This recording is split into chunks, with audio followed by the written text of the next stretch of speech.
मोहिनी काम करके थक गई थी, पर उसके पांव दबाने के लिए उसके पास बिंदिया जैसी आज्ञाकारी बहू नहीं थी। चौधरी जी, कुछ तो अच्छे कर्म थे मेरे, जो कम समय के लिए सही पर बहू से मेरी सेवा तो हो गई, वरना ये बहू तो एक पानी का गिलास भी ना थमाए। झिलमिल वहीं से गुजर रही थी।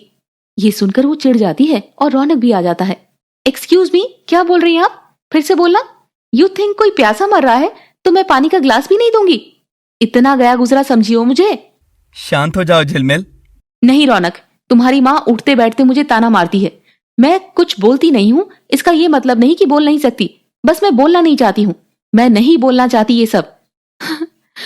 मैं थक गई हूँ अब, मुझे नहीं समझ आ रहा कुछ भी। पहले शादी नहीं चाहती थी, पर सोसाइटी का नाम लेकर शादी कर दी। फिर ससुराल गई तो ससुराल के साथ पति भी बदल गया, फिर वहां से यहाँ भेज दिया गया। अरे कोई सामान थोड़ी हूं मैं, हर कोई लेबल देखकर इधर से उधर भेज ही रहा है। बस कोई मुझसे भी पूछ लो ना। जानते हो ना, जहां मैं रह रही हूँ वो महल नहीं था, एक झोपड़ी थी, बस्ती का एक छोटा मकान। सोचकर देखूं तो मुंह बन जाए, पर मैं वहां रही, खुशी खुशी रही। जानते हो क्यों? झिलमिल रौनक चौधराइन दोनों का हाथ थामती है और आंसुओं की धारा बहाती जाती है। क्योंकि वो छोटा मकान नहीं बल्कि घर जैसा घर लगता था। वहां सास नहीं, माँ से ज्यादा लाड करने वाली माजी थी। ननद नहीं, नटखट बहन जैसी पुष्पा थी।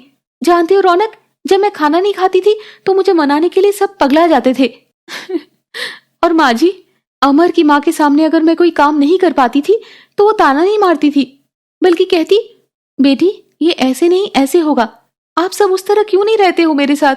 क्यों क्यों क्यों? मैं इस तरह आप सबसे बात नहीं करना चाहती, मगर मुझे यहाँ रहना अच्छा नहीं लगता है, दम घुट रहा है मेरा। रौनक मुंह फाड़े झिलमिल की बातें समझने की कोशिश कर रहा था और देर रात हो गई थी। शुक्लाइन अमर से बात करती है। अमर खुद झिलमिल के जाने के गम में डूबा था। सबके दिल चूर चूर थे, मगर वो फिर भी बिंदिया से पूछता है, बिंदिया इतनी गुमसुम क्यों रहती हो? आप भी कहाँ ही कुछ बोलते हो बाबू। पर फिर भी तुम कुछ बदली सी हो। बदलाव तो आपके अंदर भी होगा बाबू, बस हम सब कुछ ना कुछ छिपा रहे हैं। बिंदिया, कहीं उस रौनक ने तो कुछ तुम्हारे साथ? नहीं नहीं नहीं अमर जी, नहीं, ऐसे गलत ख्याल मन में भी मत लाइए। मेरी आत्मा उस घर की दीवारों के भीतर उतनी ही पाक रही है जितनी हमेशा से थी। और रौनक जी, वो मुझे आज आने से पहले खुद चिंगारी अपने ऊपर लेने वालों में से रहे हैं। वो खुद मुझे क्या चोट पहुंचाएंगे? जानते हो बाबू, रौनक जी पहले तो बहुत सख्त थे, फिर धीरे धीरे अपने आप मुझसे मुस्कुराकर बात करने लगे। सब बड़ा ही ख्याल रखते थे वहां। बस धीरे धीरे अब यहाँ की आदत लग जाएगी। बिंदिया अमर को बोल रही थी, मगर अमर की आंखों के आगे बस झिलमिल का बोलता चेहरा ही आ रहा था।